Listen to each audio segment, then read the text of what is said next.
because of what I'm going to be talking about. Free will, baby. We are the clowns.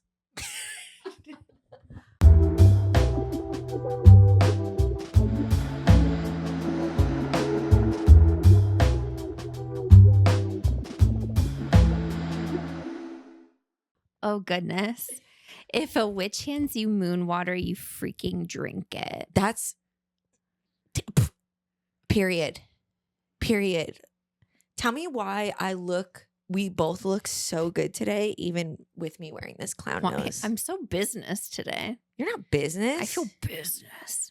Standing on business. Well, true. I'm like, check us out. Girl, stand up. Give the camera a view. Ooh. Little abs. I know. Ooh. How you doing? How was your month? Hi, everyone. Hi. Welcome back. Welcome to Frequency Broads. Okay, hold on. I looked at the stats recently on YouTube specifically. Mm-hmm. It stated that we had 100% male viewers. And I was like, are you playing with me? That has to be fake. We're for the girls, but also if you're joining and you're a man, welcome. We have welcome, but also we have some messages for you today. I'm not playing. So last we chatted, it was right before the Lionsgate portal. You had said some stuff about the Lionsgate portal, like, hey, this is coming up.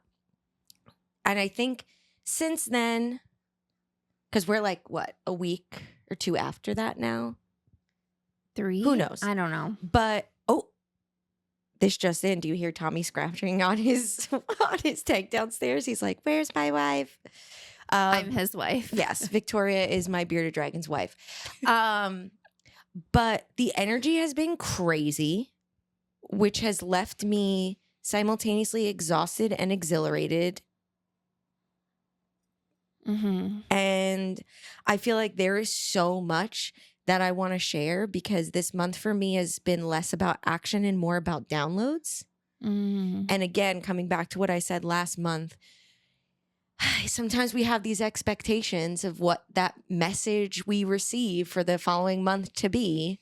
And I was like, this is what that probably means. And then that's fucking not at all what that happened. So today I'm feeling exhausted. But also, as soon as we sat down, I'm like, do we have shit to say? And as we were saying, I made full moon / Lionsgate water, put it in the Lionsgate sun, did a ceremony for that, flopped it for the full moon. And I have been sipping on that, and we just sipped on that. And I think now all of a sudden we went from like, all right, yeah, what are we going to do? To like, all right.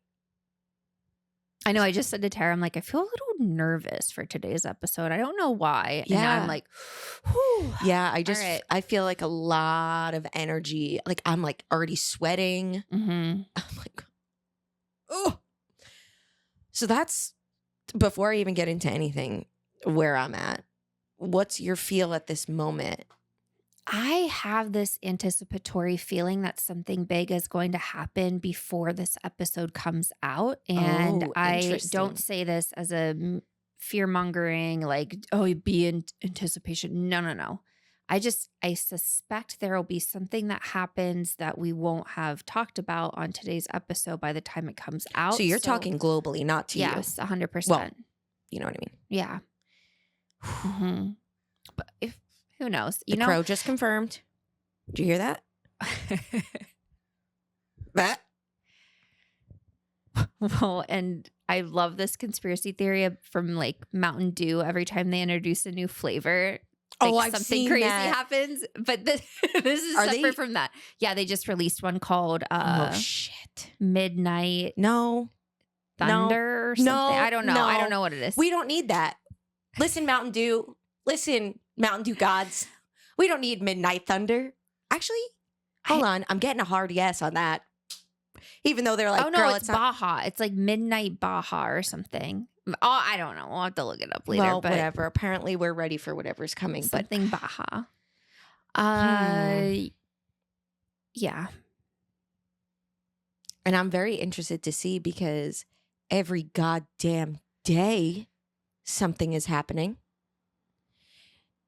So for you to make a note that there's something significant enough to make note of. Well, and you mentioned free will at the beginning, and that's something to remember when it comes to receiving a download of something you feel like is about to happen. It may not happen because of everyone else's free will. Or because of the receiving the message itself, that you change course because of your own free will. True. So I guess just be real cognizant. Although you're not going to hear this before whatever happens might happen. Oh, fuck. That's what it's been feeling like, though. Just the energy of like, this is going to happen, but maybe not because of free will, but also like free will is needed in order for it to happen. But is it good or is it pleasant or unpleasant? And it's just a motherfucking whirlwind lately. Well, can we just acknowledge our own individual free will and that we did choose to be here during this very, very interesting time? Yep. And we wouldn't have signed up for this journey if we didn't want to be a part of it. And if we weren't capable of handling it. Uh-huh. And that doesn't mean that it's going to be unpleasant or that it's going to be pleasant, that you can handle it in the way of like, boom, you're the queen that changes everything, which we all are. But just that you can survive it and gain what you need to gain out of it. As shitty as that is sometimes. Yeah. I'm like, hold on. And maybe we cut this out depending on your answer. I know last time we recorded, that previous month you were sick.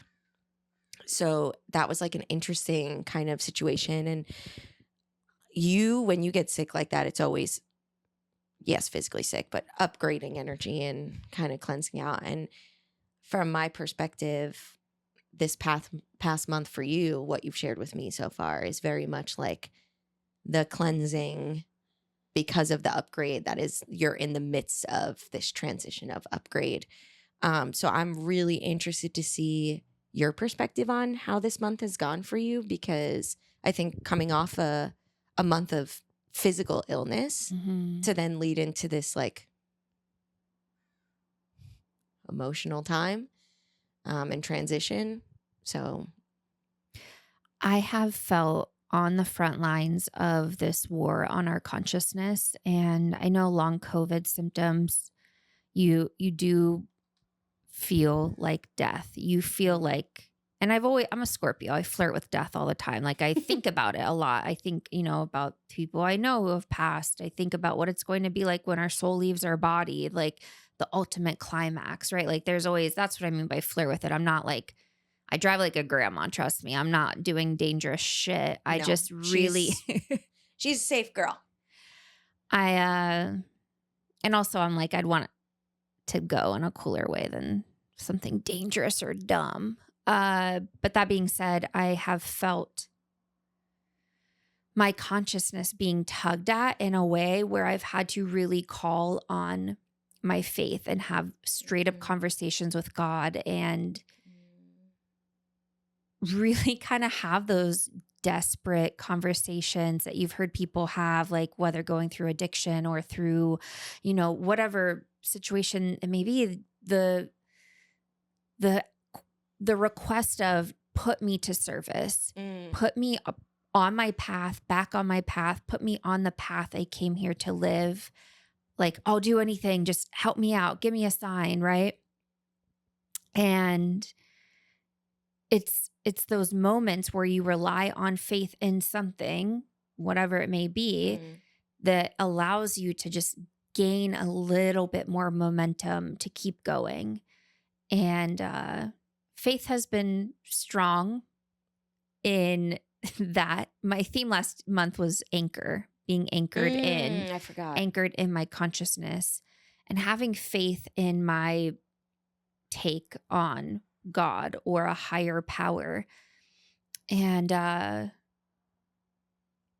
for the longest time, it's always been like, oh, who am I going to be when I grow up? What's my life purpose? And we've tied it to our career. And then we realized, oh, wait, your life purpose has nothing to do with your career, but you could have a great career or a career and still be enacting your life's purpose by showing up and providing your energy in spaces where it is needed, received, respected, and hopefully reciprocal in whatever way you need. So I've been, anchored in this last month, but fuck if it doesn't hurt. Fuck if I haven't just been like bopping around in the water and being like, give me a break. Like, I want to enjoy being human. I don't want to work so hard in all areas of my life, from actual work, my job, to keeping my consciousness afloat to keep moving and keep going. And COVID is a man-made, I'm like, do I want to go down the path? It is not a normal human disease. Like, this shit is tied to, I think the intention is to eat away at our spirit. And I just really want to acknowledge it. And I think we need to be a little bit more transparent about the impacts of having a virus attack you beyond just your cells. I think it really does attack the spirit. So here I am, living to see another day. Damn, I feel like what you just said is probably the most relatable thing we've ever said on this podcast, of just, Jesus Christ, I just want to have fun as a human and not have to work so hard at every aspect of my life. Most definitely keeping the consciousness afloat, keeping the consciousness high, keeping the consciousness aware and not drowning. And I think, speaking of virus, like, it's just recognizing that, you know, I think it's easier to conceptualize when we think of what's happening globally as a virus on our consciousness.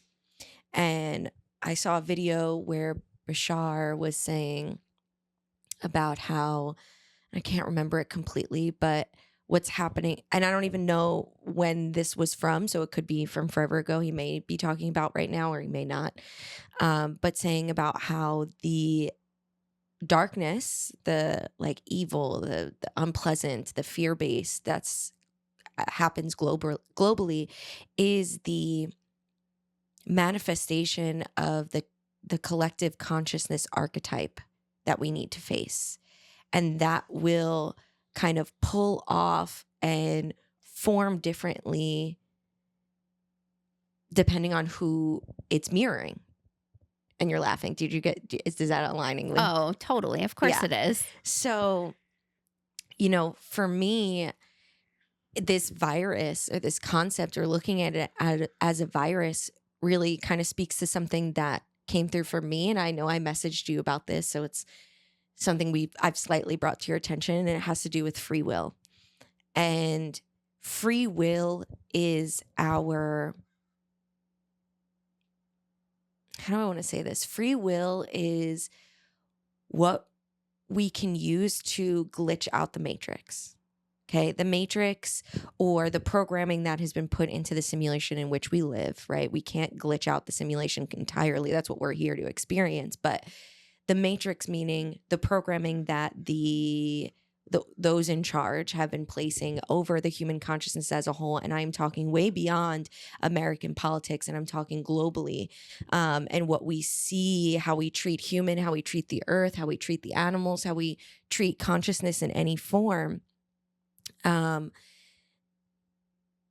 Free will breaks that, because what I was saying to you is children come into this earth like fully embodying their free will, expressing their feelings however they want, going for what they want. What sparked this for me was watching this video of a kid and his father, and the kid was like asking silly questions and talking about money. And he was like, "Can you eat money?" And he was like, and the guy was like, "You can't eat money. You can't do that." And of course, don't eat money. It's dirty and it's bad, and don't eat it. But also, I'm like, how crazy is it that children just come in and we immediately, from the moment they are out of the womb, tell them how they should live, what choices they do have, what paths are available to them. And I think in some regard it's needed, right? Here's how it's like teach a man to fish, he he's fed for life, right? So we want to teach them, here's how you're going to tend to yourself. Here's how you're going to make sure that you're safe, that you can offer that love and gratitude to others. But it strips them of their free will in order to indoctrinate them in our societal standards and our cultural beliefs, because what we deem as the correct path is very different for another culture or another religion or another place on this earth or outside of this earth. So free will enacts that pure magic, because free will is enacting your authentic self, because you're just following, like me putting on a freaking clown nose that I found in my car today, being like, you know what? Why not? And that's the question. Why not? If it's not hurting me and it's not hurting others, whether intentionally or unintentionally, then why not? And when we can access that pure magic of authenticity through free will, we can shoot that arrow of potentiality into creating something that we want.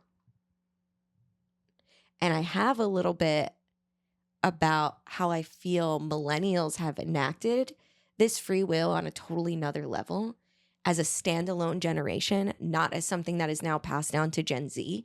But I'm interested to see what free will, like in what way free will has come up for you before I go down that tangent. Specifically around accountability. And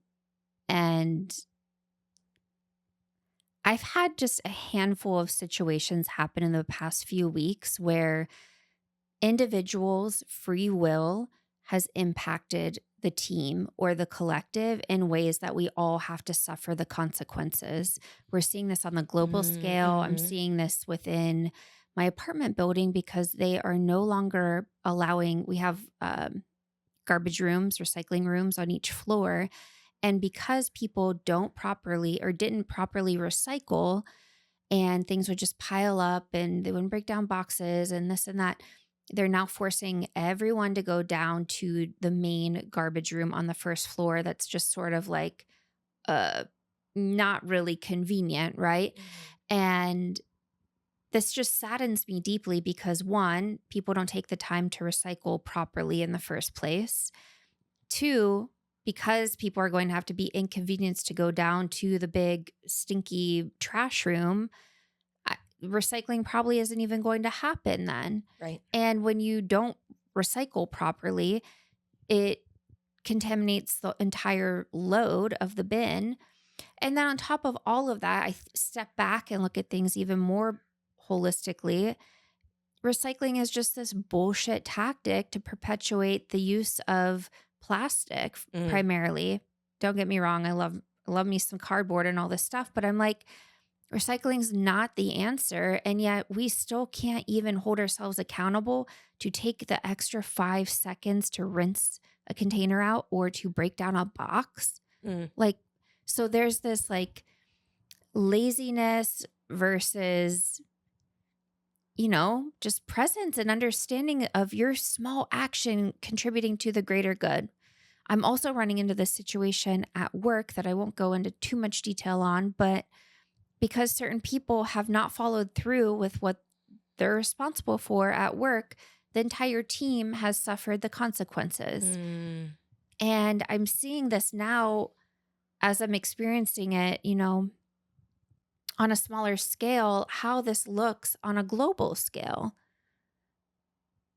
And we are, and by we, I mean those who aren't nationalist,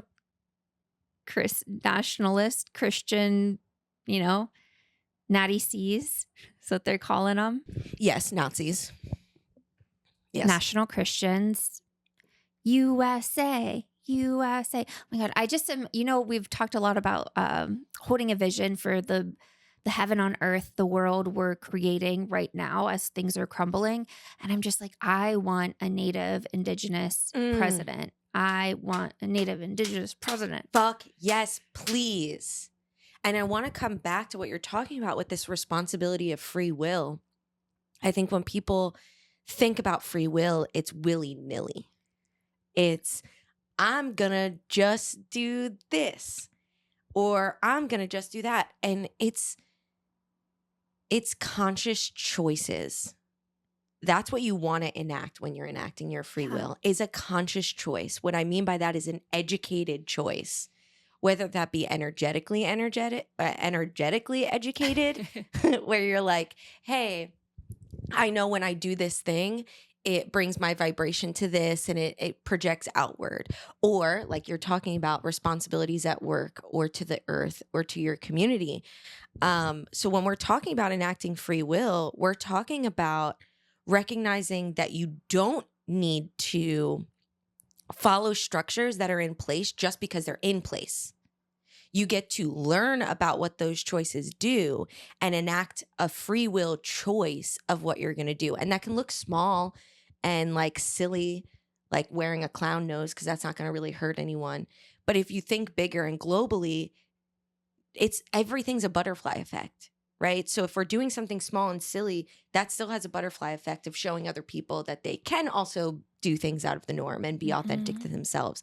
If you're doing things like not showing up for your team at work, that is going to make it a lot more difficult and overwhelming for those who have to cover that. So it's really important, because I think we're going to talk a little bit more about free will, to understand that we are talking about that innate gut feeling that comes from a grounded, conscious, heart-centered place, and not laziness, avoidance, distraction. But it's meant to break structures, which is what we've been talking about, and what we've been wanting is for these structures to fall. And yet, I'm sorry to like go on a mini rampage here, but the way that I'm looking at it is we don't like the way that our government runs. And yet we still vote the same way and we still show up the same way when it comes to government. We don't like the way that our police officers work, and yet the first people we call is the police officers. We don't like the way that, this works or that societal works. We don't like the way that the education system goes, but oh well, I'm just a cog in the machine. I don't like using Amazon, but I just can't afford. Stop making excuses and make conscious choices to break that matrix by using your free will. I am not going to follow society of calling the police right away. I'm going to see what I can offer my community. I'm going to see what help I can offer that's obviously within safety, instead of just constantly going back to the old systems that we're asking to break down. And I made a list of myself, which I'll talk about later, of all the ways to use my free will to break out of the matrix, to not continue to perpetuate the systems that we're constantly talking about dismantling. And yet here we are following patriotic, Whoa, I never connected those words. patriarchal rules and following, I don't know. So yeah, enact your free will, but with a sense of consciousness, with a sense of educated choice for what that is going to ripple out and affect in others. Here's the question I had written down for all of us. Am I expecting someone or something else to clean up what I haven't addressed? And I'm going to answer for all of you. The answer is yes. Let's be frank. The answer is yes for most people. And we need to pull away from that, because we see it in our relationships. When we say I'm triggered and it's this person's fault, no, that's your fault, baby girl. Unless someone is enacting harm on you, right? That's your fault. If it's not your fault necessarily, it's more your responsibility. Well, and then you have to always ask yourself, what is this trying to teach me? Yeah. What am I meant to learn from this experience? Because that allows you to take back control and not allow you to slip deep into victim mode. Right. Because a lot of people, when these triggers come up, whether it be financially, relationships, at your job, whatever the case may be, even politically, what's going on is it's shutting down, being like, I don't know what to do. I don't know how to do this. But two, a lot of people, because of that, and I'm not blaming you. Again, fault was the wrong word. You're right. But you're waiting for someone else to fix it. And I think there's also been the layer of spiritual bypassing that we've been seeing, where we're just waiting for God to fix it. Baby girl, you are God. You have to enact change. You have to take responsibility and take action. And that action could be leaving a situation. That action could be setting boundaries, standing up for yourself, asking for help even. But a lot of people will leave issues on a job, not recycle, uh, you know, be in a bad situation and just be like, well, I don't know what to do. Sorry. And it's like, then that's the life you chose.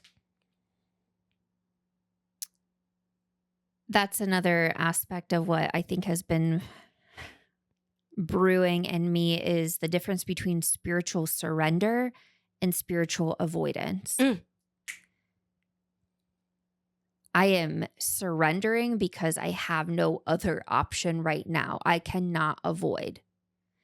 And I highly recommend, with your free will, addressing some of whatever it is that's brewing for you. Mm-hmm. So you don't get to the point where you're like surrendering and making deals with God so you get back on your path. And it's like, there wasn't one thing. It was a culmination of a bunch of situations where it was like, you reach that point, and it's often in your soul contract. It's in your blueprint. You could use astrology to figure out when some of these like pivotal shifts in your consciousness will take place. If you want to ride it out and raw dog your reality, I mean, by all means, just know it's not black and white. And I think that's the hardest thing is we see all of this talk about the big split in Earths. And like, I think it, when I pictured that years ago, when people started talking about it, I was like, oh, the Earth is going to like split apart and you're going to be like at the crossroads and you have to choose the path. And if you don't go down the path, you're not going to get to be with the people that you love and your family and your da-da-da.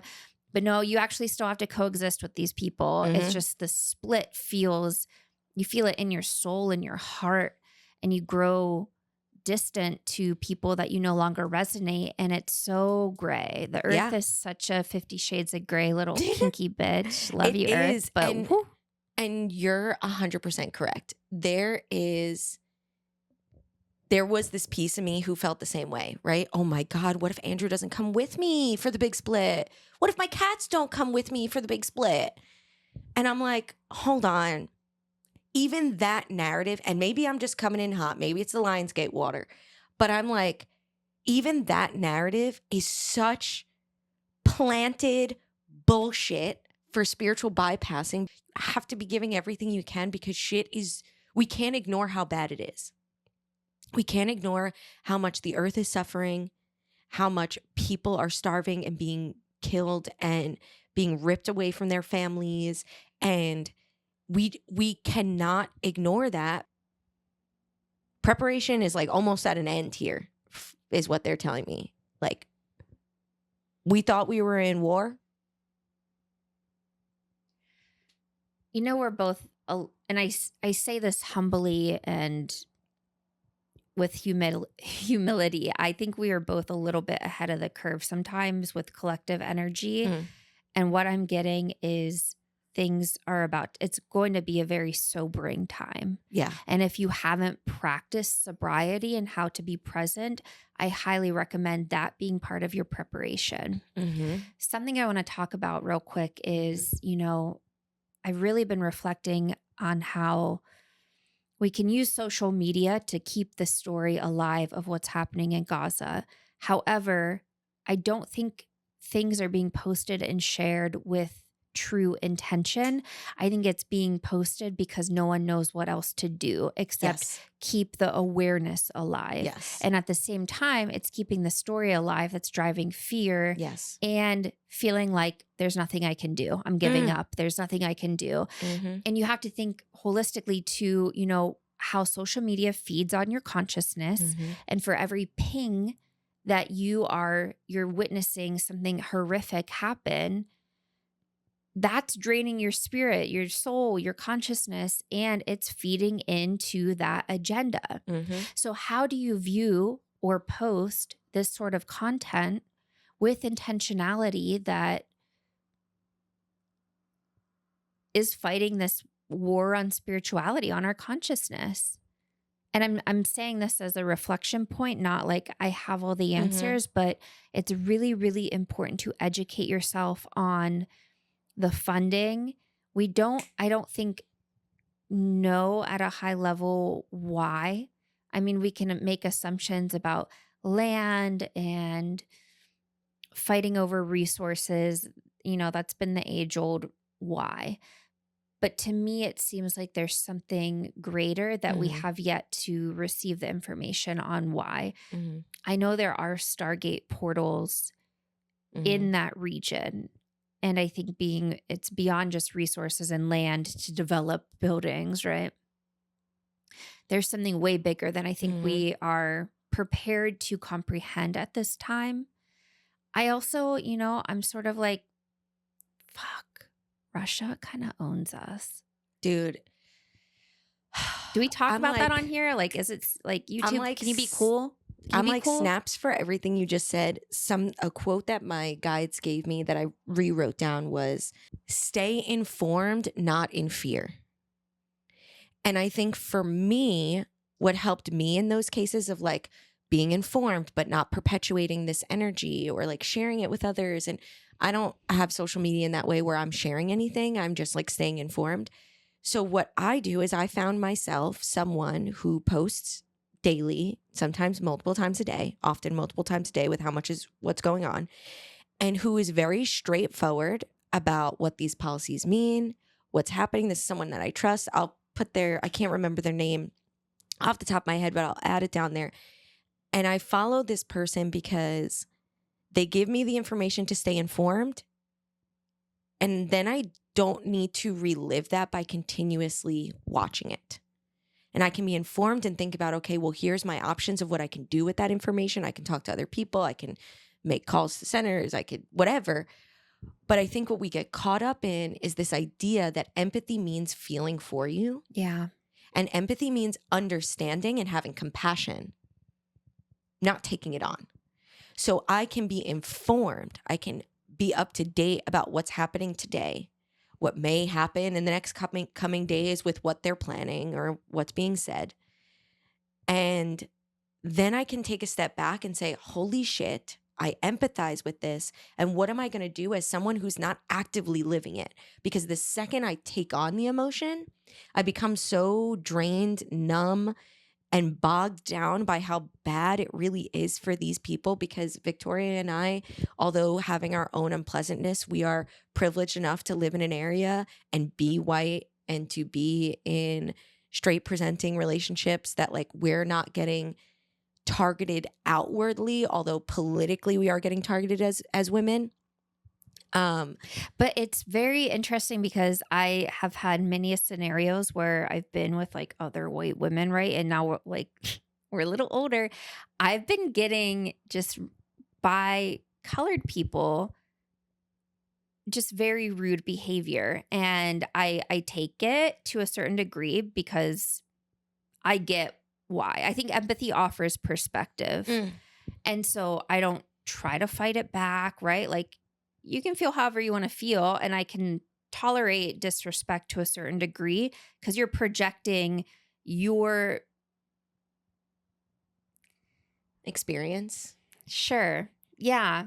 Or just disgust. I mean, it's how I feel about white men. So I'm doing the same damn thing. Yeah. And so for me to get a little taste of it is very humbling. And I say that because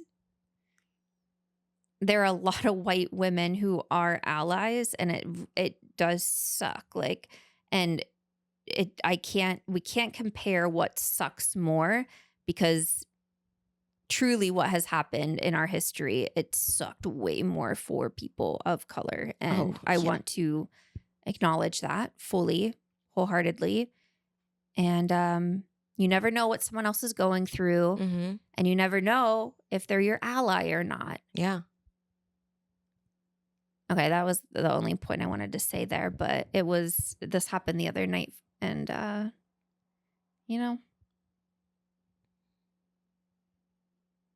But again, that's even like a piece of enacting your free will, right? You took an educated understanding of what was happening in that space and enacted your free will in, maybe speaking of 50 Shades of Grey being Earth, being straight damn in the middle, right? You're not sitting there and being like, I'm going to harbor now white guilt fully and only. Like, yeah, of course we all kind of feel that a little bit for what has happened. But you're also like, I'm a human and I deserve respect.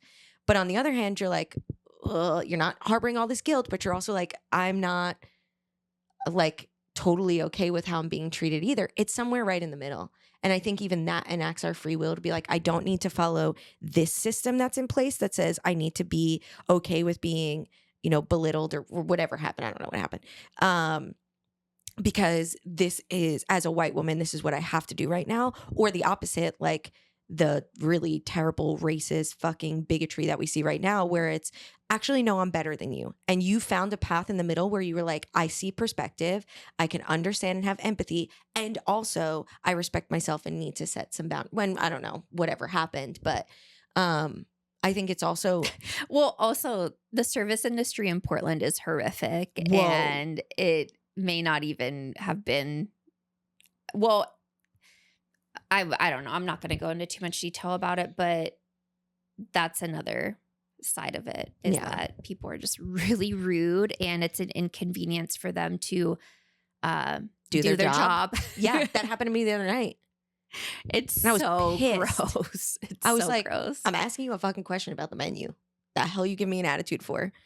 Anyway, talking about being of service, these people are not being of service. They're not like doing their service job.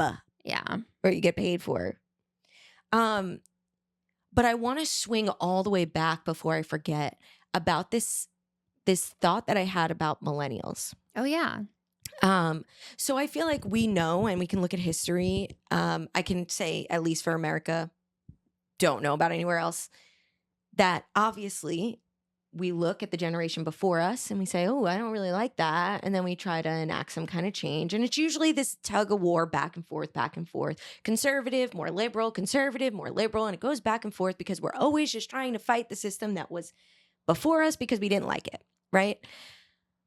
But what I'm seeing in my perspective is that millennials are the first, and to be honest right now, the only, in my opinion, ones who actually shook up the system. You mentioned before success or purpose looking like your career. We were the first that said, my purpose in life doesn't have to revolve around a job. We were the first that said, maybe I don't want to have the nuclear family. We were the first that said, actually, I want to do dopamine core in my house instead of what's in fashion right now. I saw this video about how when other generations look back and have nostalgic moments and look back, they're like, oh God, I remember that. It brings me so much joy. But millennials feel like grief.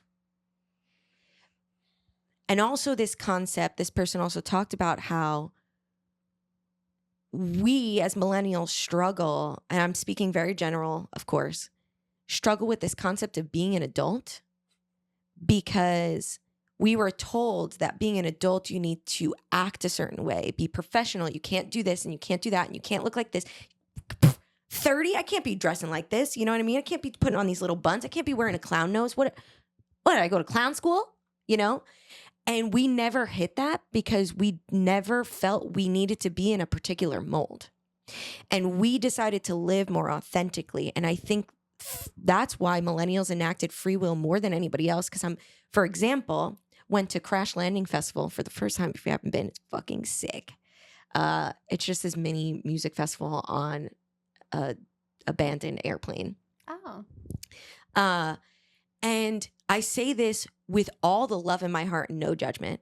There was a whole group of people dressed as pirates for no reason except for the fact that they were having fun. I love that. I saw someone else in a blow up T-Rex. And it's just, and then you have people who are in their like crunchy granola outfits, people who are in like their like gothy little outfits. There was a whole crew of people who brought their stuffed animals and were dancing with their stuffed animals. And Precious. I said, never have I seen a whole generation breaking the previous societal rules as strong as we did. And I'm not saying that they haven't in the past. You had Stonewall breaking for, queer and gay people. Like you had people for the civil rights movement, for, women's suffrage. Not saying people don't fight that, but it's still it's still just trying to find a new conformity as opposed to just like living authentically. And then we come into Gen Z and Gen Alpha who cannot live authentically because of the fear of cringe, of the fear of being recorded and people knowing and it being out there and then people judging them. So again, they're fitting into these societal structures. They have the self-righteousness and entitlement. They just haven't taken the time to integrate it and apply it yet. Yeah. And it's really making them look like they just don't know what the hell they're talking about because they don't yet. It's all about your experiences. Yeah, for sure. But also it's interesting, again, that swing and going from generation to generation, how Gen Z voted predominantly conservative because they were pushing against the liberals that came before them. But it's just, there's still, I feel, this level of free will that millennials hold to not want to conform to anything. And don't get me wrong, we slide into the what's in fashion, or we slide into the body's got to look certain ways because this was something we were programmed at a young age. But then we come back to ourselves and say, you know what? I don't need to do this kind of dance, or I don't need to show up in this particular way because it doesn't feel authentic. It doesn't feel right to me. And it's that kind of momentum. It's that kind of movement that's going to help rebuild society. Another quote my guides gave me was creation before foundation. You cannot sit here and start trying to lay new foundation until you create something new. And we have creation through play, through free will. So if we're not enacting that kind of thing and we're just perpetuating the systems that we don't want to be a part of because we're, quote, cogs in the machine, which I have used that term so many fucking times, and I no longer can do it. I no longer can sit here and just be okay or silent or okay with my choices because I just have to do this, because I just can't afford it, because it's too scary, because I don't know what other options are out there. Create new options. So I feel like for me, really like overall looking at what came through this month, my theme was strength. And I remember at the end of the term, at the end of the episode being like, I have to just share my medicine through creation and just be strong and like not waver. And I feel like, yes. And this month was less about that and more about just like really anchoring in the warrior and compassion and grounding that in, because we've been saying it, you can't sit on this shit anymore. You can't pretend it's not happening. I said, I think the last episode or the episode before, I was so focused, as I needed to be, not judging myself or anyone else, on my reality, on what I needed to do to cultivate the reality that I wanted. But the reality that I want is one where everyone has basic fucking human rights and safety and security and joy and love. And that means that I need to be cultivating it beyond my independent experience. That was something I had written down. We're responsible with each other, not just for ourselves. And I love that you said with and not for. We're not responsible for each other, because you are responsible for yourself, but we're responsible with each other. That's a tough old lesson. That's huge. My last little thought, which is something else we've talked about a little bit during this month, is the labels and narratives that we have for ourselves and for those around us.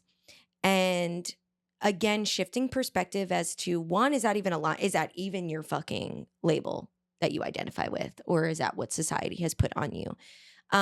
Two, does it align with who you want to become and who you are becoming? But I think for me, what came through is the importance of when you do feel a label that resonates. Like myself, I have OCD. Like myself, I am learning disabled with dyslexia. Those are things of how my brain works. Can I sit here and say that I can do the work to change those things? For sure, I've made a lot of progress on my OCD, most of that through my spiritual work, most of that through healing work. I will never not be dyslexic. Let's be frank. That'll just never happen. That's how my brain is structured. But it's about taking these labels and destigmatizing them and realizing that if that's truly who you are, someone with dyslexia and OCD, someone who's on the spectrum, someone who's queer, someone who's of a certain race or ethnicity, then what is the medicine that it's providing? Right? For example, this was just like a one-off. It wasn't even someone talking about this, but they were talking about shit happening in the government. It was a potentially slightly conspiracy theorist, because that's where my fucking shit goes. But she goes, am I crazy or am I just autistic and recognizing patterns? Yes. And that blew my fucking mind. As someone who has a special education license, I'm like, holy shit. People on the spectrum, their biggest gift is recognizing patterns. The spectrum is a large fucking spectrum, right? And we need those people to recognize the patterns. They may not have the answers as to whether the pattern is helpful or hurtful or what to do if it is hurtful. Mm-hmm. But we need someone who's going to be able to see that. Someone who has ADHD is someone who is actually, if we break from societal standards, a really, I don't want to say good multitasker, but they see the larger picture. Right? This example really helped Andrew and I might have said this on the podcast before. Andrew has ADHD. So he sees the whole room and everything at once.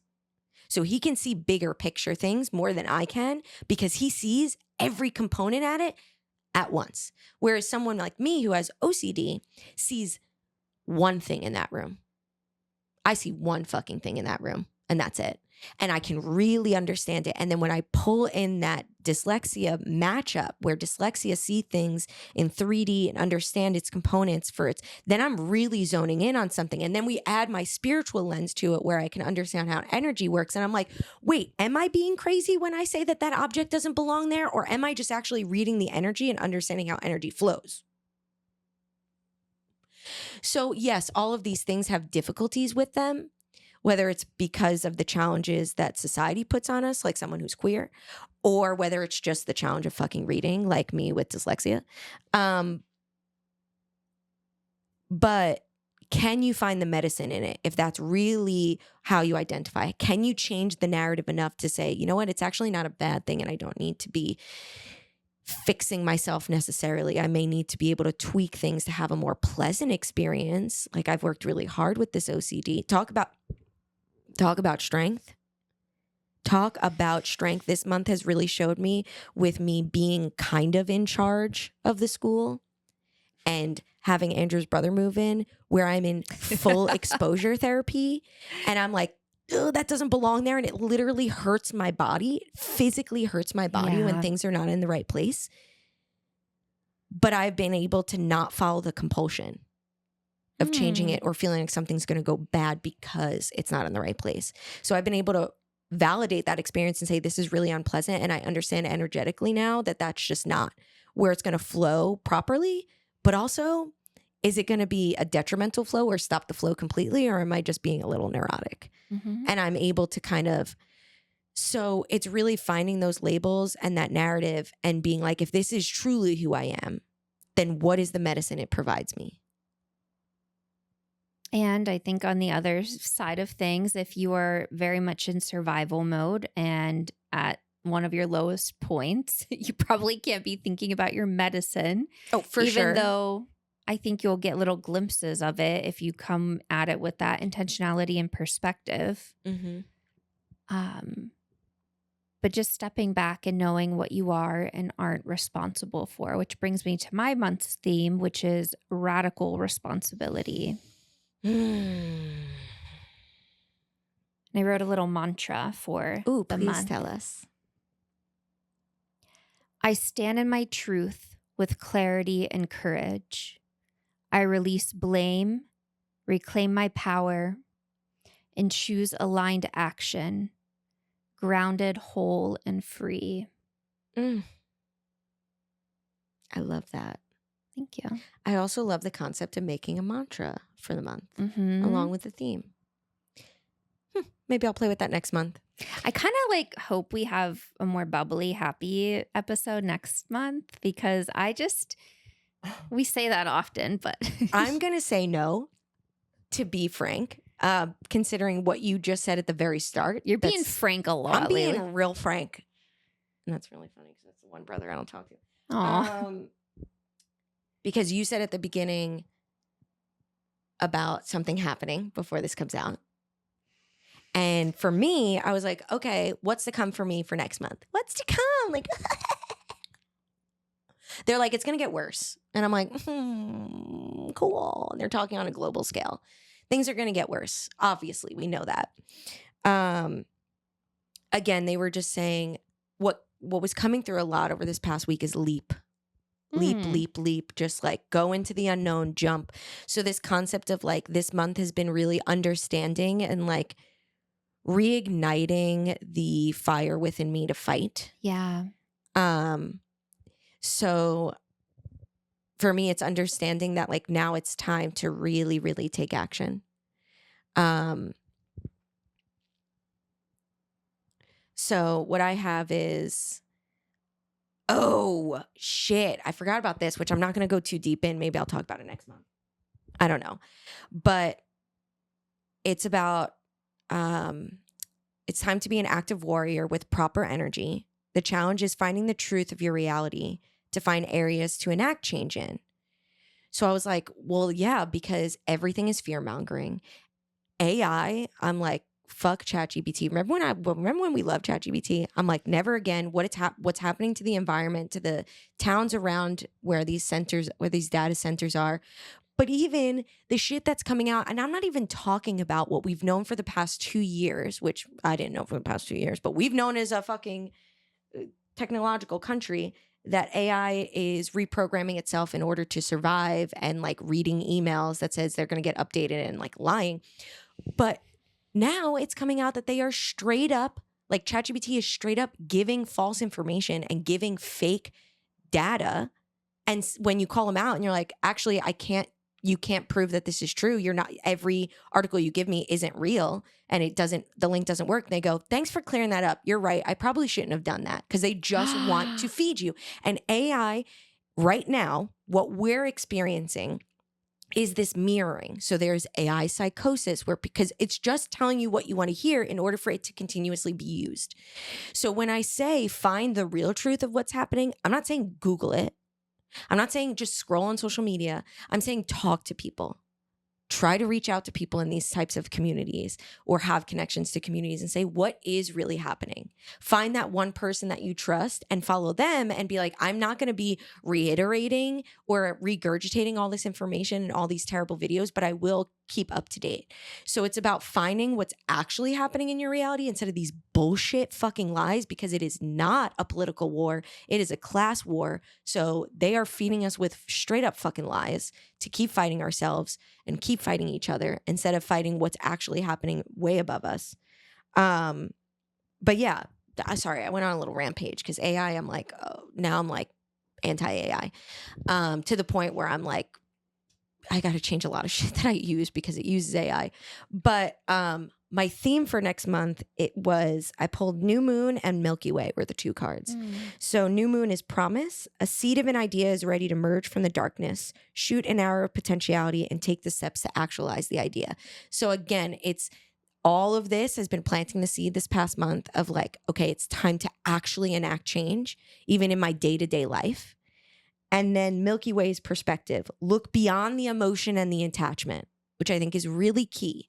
Look beyond that and maintain non-reactive awareness.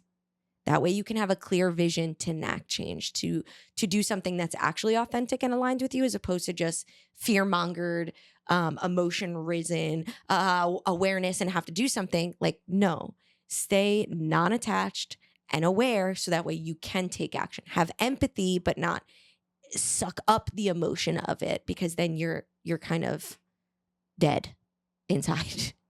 So to go on one little rampage, I have a list of things that I am going to do or work towards that is going to help me pull away from societal structures that I do not want to use anymore. Oh, I love this. And I'm going to share that with you in hopes to inspire you to do the same. I finished my journal. I need to get a new one. Okay. First, I heard this a couple weeks ago, and this may sound a little conspiracy theory, but I'm rocking with it. I'm going to start this month. I am going to pull out cash, and I'm going to spend cash and only cash, nothing on my card. That way they cannot track what I'm spending, where I'm putting my attention and intention and money. And I can just focus on giving money to local businesses, giving money, like spending my money wisely, which is point number 2, being mindful of where I put my money. And that's not just looking at bigger pictures like, okay, Costco kept their DEI. Great. We love Costco. We're going to keep shopping at Costco. But when I go to Costco, there are certain brands within Costco who are funding the destruction of Gaza, who are funding political warfare. So again, being mindful of where you spend your money and how you spend your money. And I'm like, ladies and gentlemen, and all those in between, I will do the research for you and put together a list of companies and places that are using your money to fund a genocide and destroy our fucking globe. Like I said before, trying to not call the cops unless it's extremely necessary. Trying to just, if I see someone hurt, offering them help instead of staying far on the side and not engaging in my community and just calling for someone else to fix it when I don't think they're going to fucking do it anyway. Recreate the education that I am providing, both as an educator, but if you're a parent, if you're someone who hosts any retreats, if you're someone who does literally anything, reformat how you deliver that, reformat what you're delivering, and stop following what society is telling you, or even your fucking job is telling you that you need to, and start looking at what Earth needs right now. Teach others, don't stay quiet, vote small and large. This is the one system that I'm too scared to leave right now, because we've seen when we don't vote who gets in there, but I'm also like, is it even fucking real? I don't know. That's the one system I'm too scared to opt out of, so I'm still voting out here. I'm like also too scared to not pay my taxes, but I really want to not be doing that right now. Get prepared. Get motherfucking prepared. I'm not trying to fearmonger, but like, have a go bag. Understand how to grow your own food and cook your own food and take care of your own community. Start making and sharing meals with your neighbors, because if shit goes down, what literally studies have showed is the people who would, and it was more for like crazy things like a zombie apocalypse, right? But people who are going to survive are those who are connected to their neighbors and community to say, this is what I have to offer. What do you have to offer? How can we trade? How can we feed each other? Finding actual community. And what that means is not your group of friends, but people who have common goals, people who you can be fully vulnerable with and ask for help financially, for food, for health, for anything. No more AI. So no more ChatGPT. I'm like, I want to say certain things, but I'm like, I don't want to get banned. But there are a lot of websites that we use every day that use a lot of AI. So not going to be doing that. Ask for help. It shows others that it's okay. Listen without judgment. Lead with compassion. Have conversations and take opportunities to rise even through difficulty. So the ending was kind of just average, but really just looking at how do we pull away from these structures and play and create new ones before we set a new foundation. So that's what I'm going to be doing a lot of this month as well, in this new promise and perspective. Beautiful. I can't wait to see how this unfolds. I know. Guys, I'm sorry. Victoria's right. I'm hoping that we could be joyous, but we can't spiritual bypass and pretend that this shit isn't happening right now. And that's what this whole new format of Frequency Broads is about, is addressing what's happening right now. And right now is not just rainbows and butterflies. It's rainbows and death moths, which I also love. It sounds very us. Rainbows and death moths. Well, remember to breathe. Remember to drink water. Maybe prioritize your rest. Maybe not Lionsgate water, though. I really get you fiery. Mike dropped this shit. I hope you have a good month. Thank you for listening.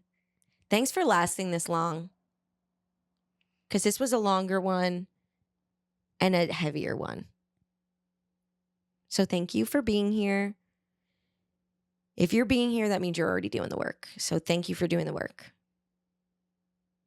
and opening your consciousness. And we love you. Love you. Stay fresh. Dun, dun, dun, dun, dun, dun.